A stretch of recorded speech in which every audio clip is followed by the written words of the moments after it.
Okay, so this is writing tips with Rawr. I go by Rawr. Sorry for not posting in a while. I had to figure out my schedule and everything. But I'm here now. I also needed some ideas, but we're getting there.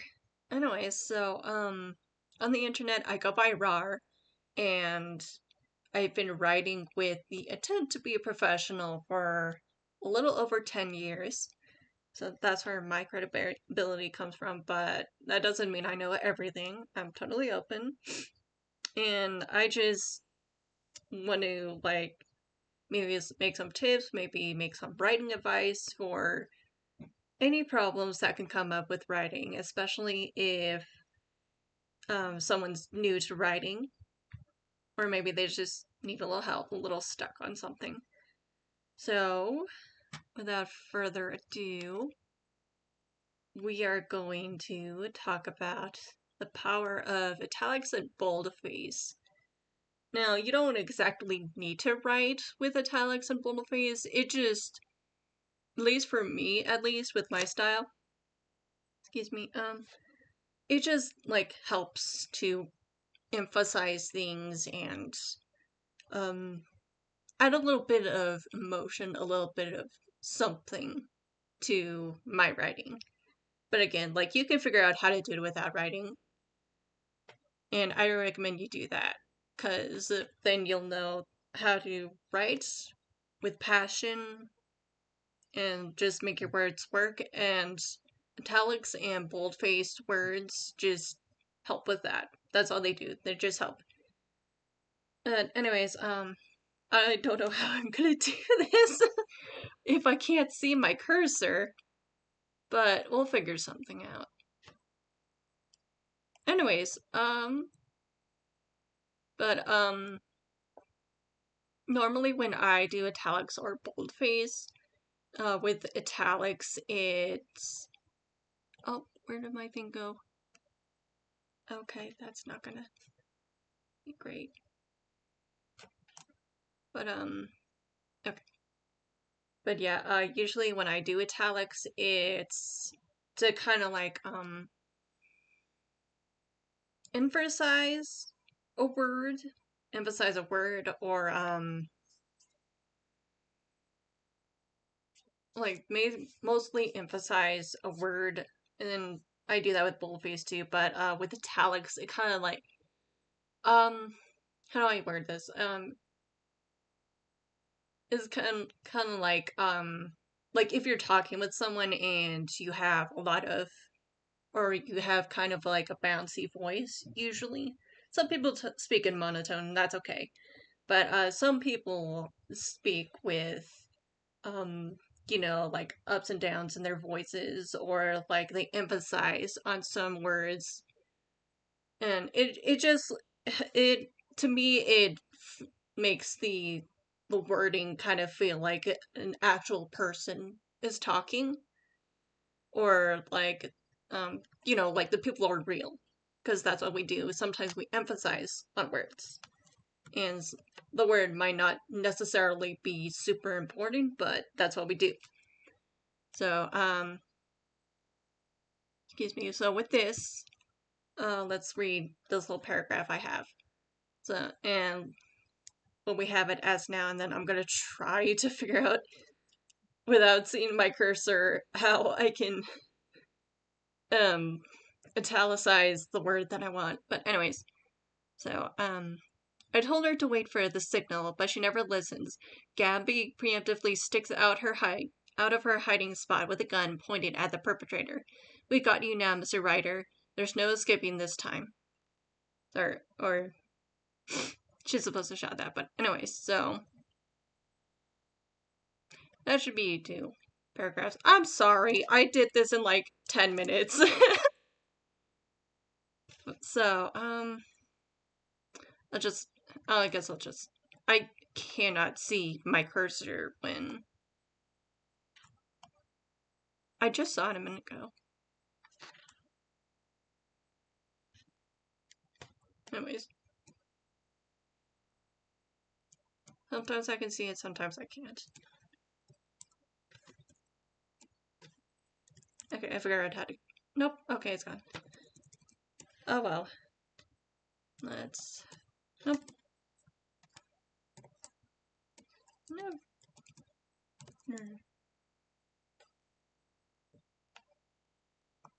And maybe we can change this a little bit. If I can remember how to do italics. Okay, so now that we have our italics in this blurb, let's read with the emphasis on some words. I told her to wait for the signal, but she never listens. Gabby preemptively sticks out of her hiding spot with a gun pointing at the perpetrator. We got you now, Mr. Ryder. There's no escaping this time. Okay, it sounds a little more intense, like kinda cooler, right? And so now we can make a guess that the original like the person who's narrating this, like Gabby, is something else. Like there might be a little bitterness, there might be a little bit of rivalry. Like Gabby's the partner that doesn't listen, like ever, always doing what she wants, right? And we can also probably guess from Gabby, like she's a little intense, and Mr. Ryder has escaped before, right? And that probably hurt her a little bit the first time. But now the second time, there's no escaping this time. Like, we got you, dude. We got you. And I'm gonna make you pay for the first time you made me look like a fool. So now we got that, and we can, or at least the reader can kind of guess that, just with a little italics on it. Alright.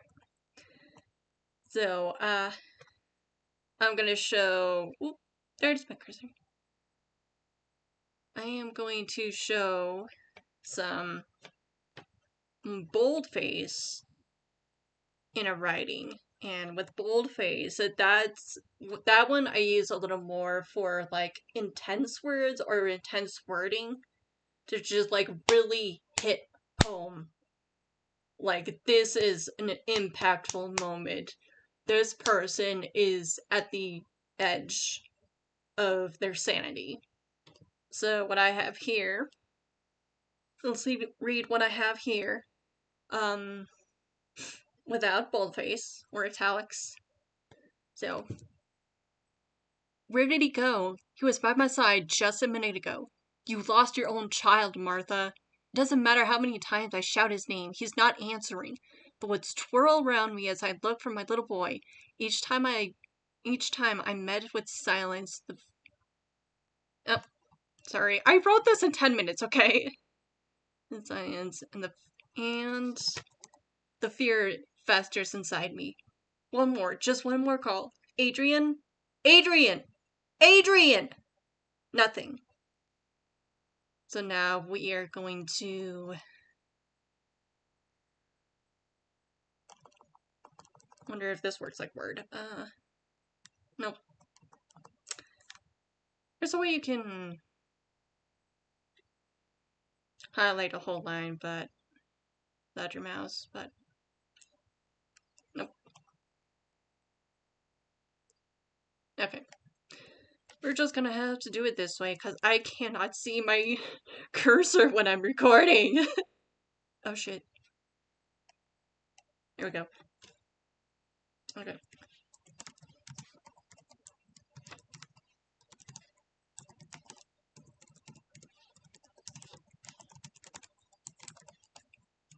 Okay, we got some italics there. We're going to boldface this.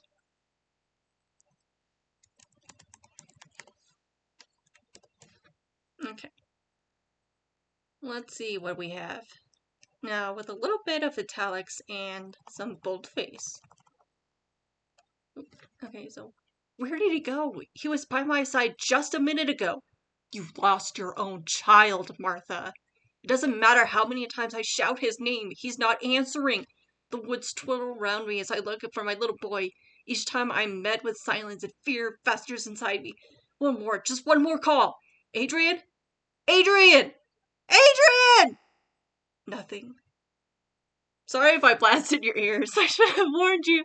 But there's a few more parts that I could probably add italics, but I'm gonna hold off on that because I already have a good amount. So the reason why I set it up with the italics and boldface this way is because this line here with "you lost your own child, Martha," that could be anyone. If I just left that the way it is without italics, that could be anyone. That could be another character. Like, I could put quotation marks and just, like, imply that there's another character there, and then, like, add a little bit to be like, Sheila said, accusingly. But I want to give the impression that Martha is by herself, and she's beside herself because she lost her own child in the woods. And that italics confirms that accusation.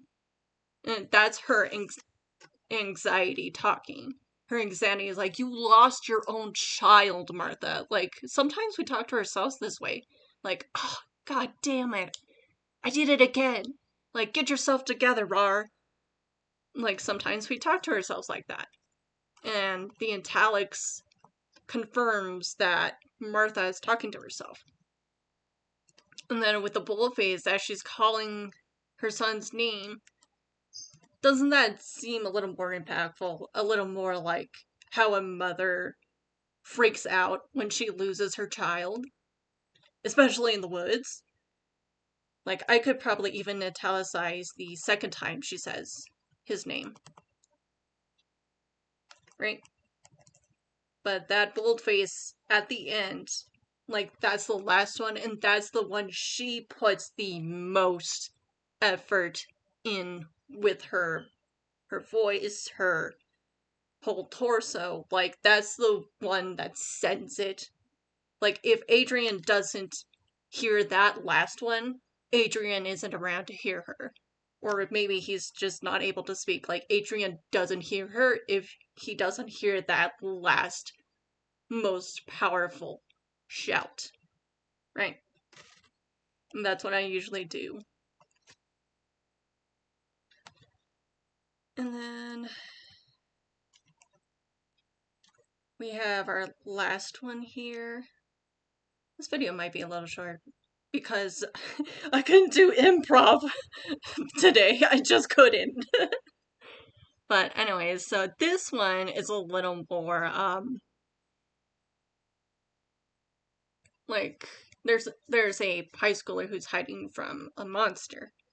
And sometimes I italicize a whole line to kind of like emphasize the sinisterness of the person who's saying it, or like there's some emotion in there, right? Like, something's going on. Anyways, let me take a sip of my creamy coffee.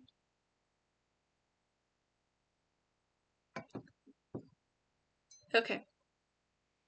So let's read this one. The child squeezes into a small ball between the crevice of the lockers, praying to any god that the monster won't find them. Footsteps down the corridor ring in the high schooler's ears, causing them to freeze up. Will it work? Can they escape this hideous thing? The footsteps stop right in front of their hiding spot. They hold their breath, hoping that it doesn't know. In a raspy, childish voice, the monster whispers, "I see you." I need a breath. I'm sorry. Sorry.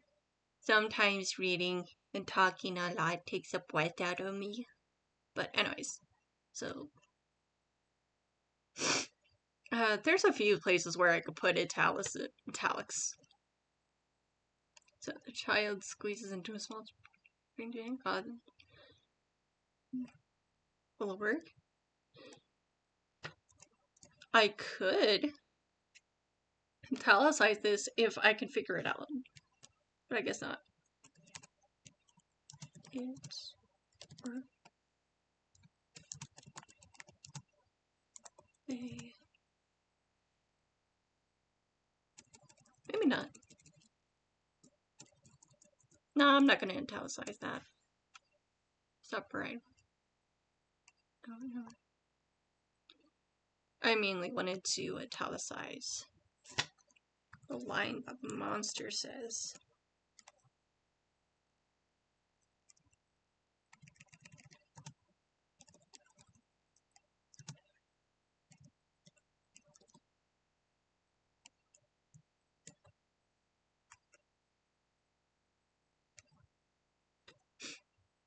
Okay, let's read how that sounds. The child squeezes into a small ball between the crevice of the lockers, praying to any god that the monster won't find them. Ooh, let's make that italics.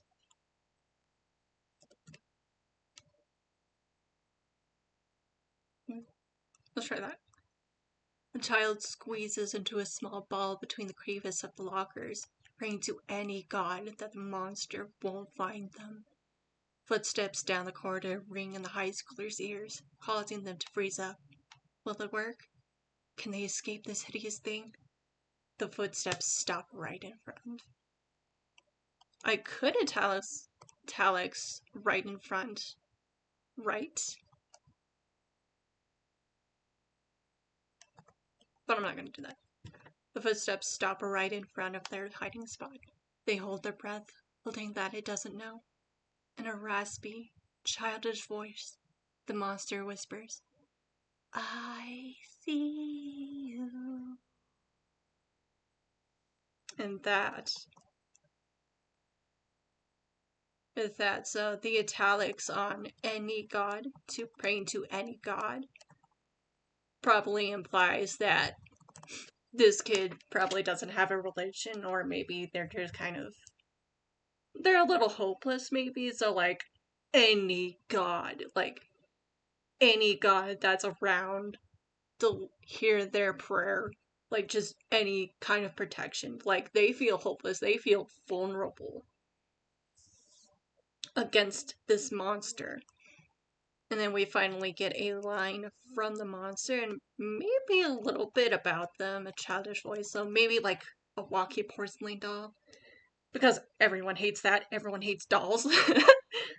But now we kind of get a little bit about the monster. The italics is kind of a little, like on their line, the italics is a little creepy. Like it gives that idea that it's playing games with this kid, right?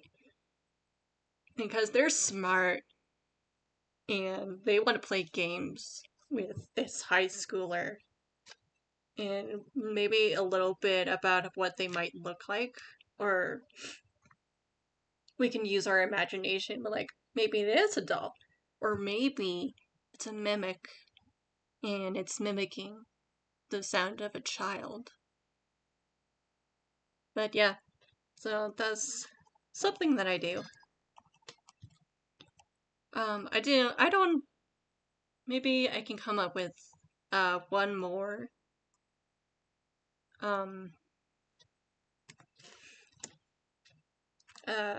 example with a boldface, because I'm using a lot of italics here. My improv game is so off today, which is why I typed all of this up beforehand.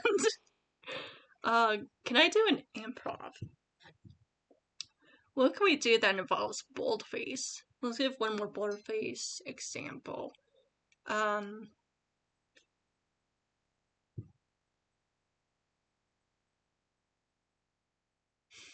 Sometimes I'll do words that are both italics and boldface.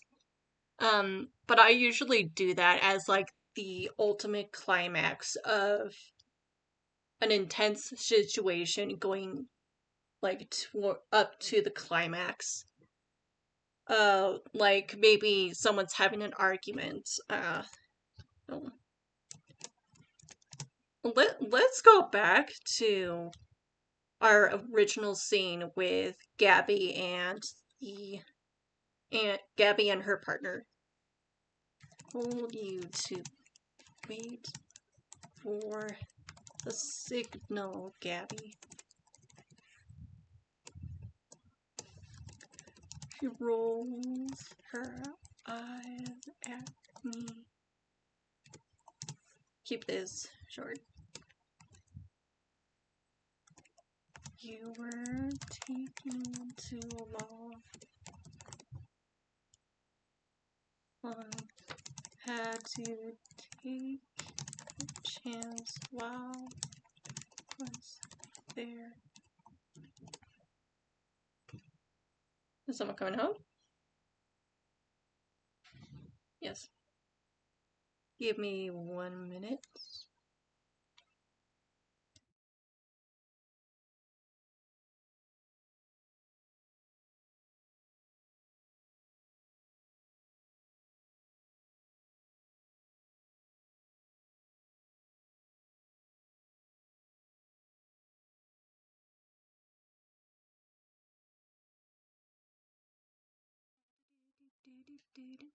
Get to the participles. Here we go. Sorry, had to do something real quick. Alright, where was I? Oh, right. Argument between main character and Gabby.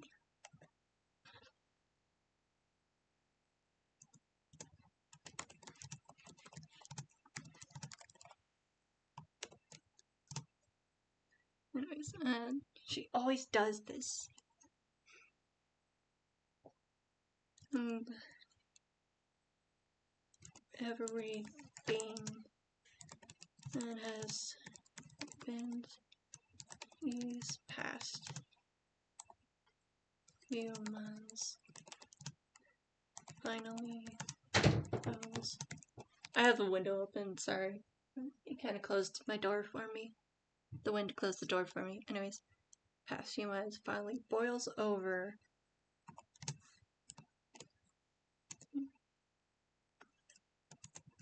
You never listen to me.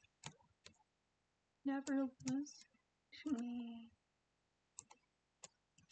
You have never listened to me. We have to keep this short. Normally I would add a lot more.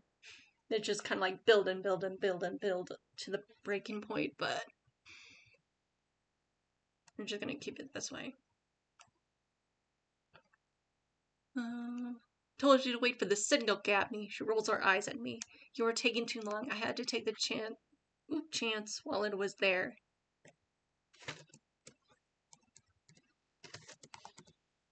She always does this. Everything that has happened in these past few months finally boils over. You never listen to me. So, what we're gonna do here.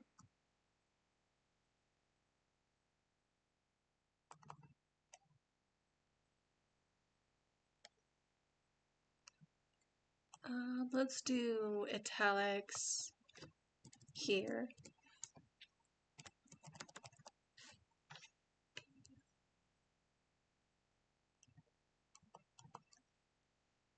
And I'm gonna do the italics and bold here. Listen.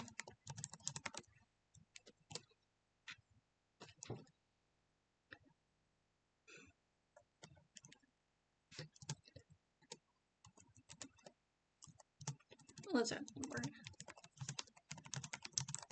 Excuse next time. Fine. Let's do this. That my tuition was off.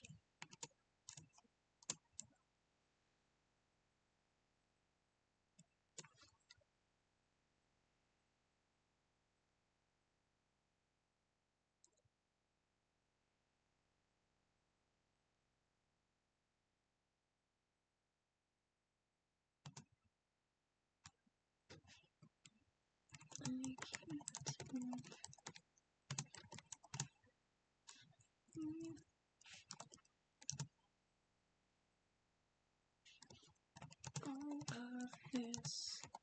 girl.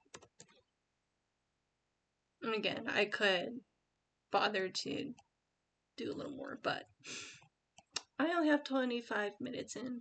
I only have 5 minutes. So, let's see what we have now. I told you to wait for this signal, Gabby. She rolls her eyes at me. You were taking too long. I had to take the chance while I was there. She always does this. Everything that has happened these past few months finally blows over. What will be the excuse next time? That my intuition was off? I can't believe the gall of this girl. You never listen to me! And so we got that build up and finally have that boldface and italics. And the boldface and italics that is attached to this emphasize the problem, the issue, the conflict that we have been seeing since this first little blurb where Gabby is detaining Mr. Ryder. And the main character, whoever she is, the main character of the story finally gets it off her chest, finally vocalizes her issues with Gabby. And she even, refers to her as a girl in her head. Gabby isn't an actual woman. Gabby isn't, well, I don't mean, actual, I mean, an adult. A responsible adult. She sees Gabby as a child in a woman's body. And finally, she talks to her like a mother, like an angry mother towards a rebellious teenager. You never listen to me. And this is coming out as a shout, like an angry shout, right?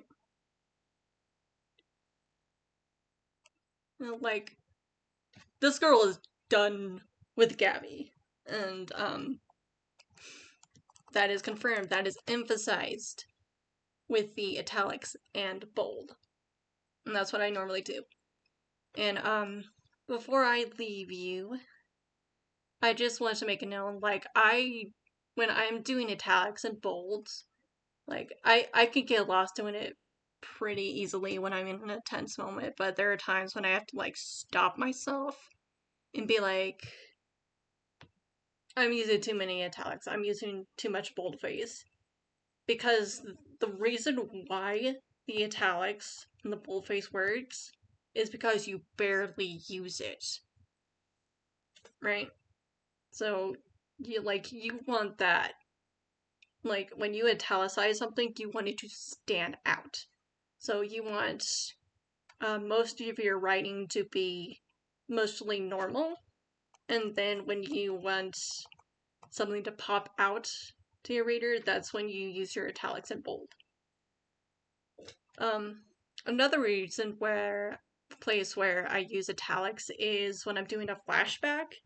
That's when, or a character is reading a note, we're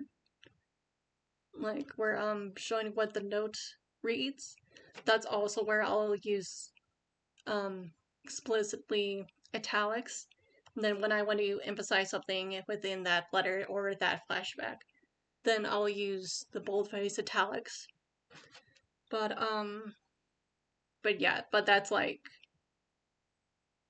kind of to separate that part from the rest of the story, kind of like a transition, almost. It's a transition, so you have your normal, and then you transition into the flashback. But you also, you want to make it very clear that it's a flashback. The italics is just there to help it. But, if we're gonna, oh, where's my cursor? There we are. If you want to do a flashback, you should also have some kind of breaking point. But that's a different story. The italics is just there, but yeah. The other thing that this part helps me with is that I'm not wasting words, like, I'm not being wordy when I get to this point. It is very clear and straight to the point. And, to me, I think that's more accurate of when, like, someone's reaching a breaking point or, like, things are boiling over, emotions are boiling, simmering. To me, that's a little more accurate and it's a little more concise, because when, I don't know about you, but I have had moments where, like, I have reached my breaking point and I have shouted at someone. Most of the time, I'm not proud of it, but, like, that's how it feels, right? Like, you're not thinking about everything that's leading up to it. You're thinking about that moment. And so, I'm not wasting words explaining the moment. I'm just getting straight to the point. And that's another way that the italics bold helps, or the italics helps. But anyways, if you're feeling like your writing is being a little wordy, maybe put in some italics where it can help you feel like there's a little bit of emotion in there, or boldface, or just like, kind of like pinprick a few things. So yeah, where's my cursor? There it is. Hope that helps, and I hope to see you some other time. Okay, bye. There we go. Okay, now it's perfect. Okay, bye.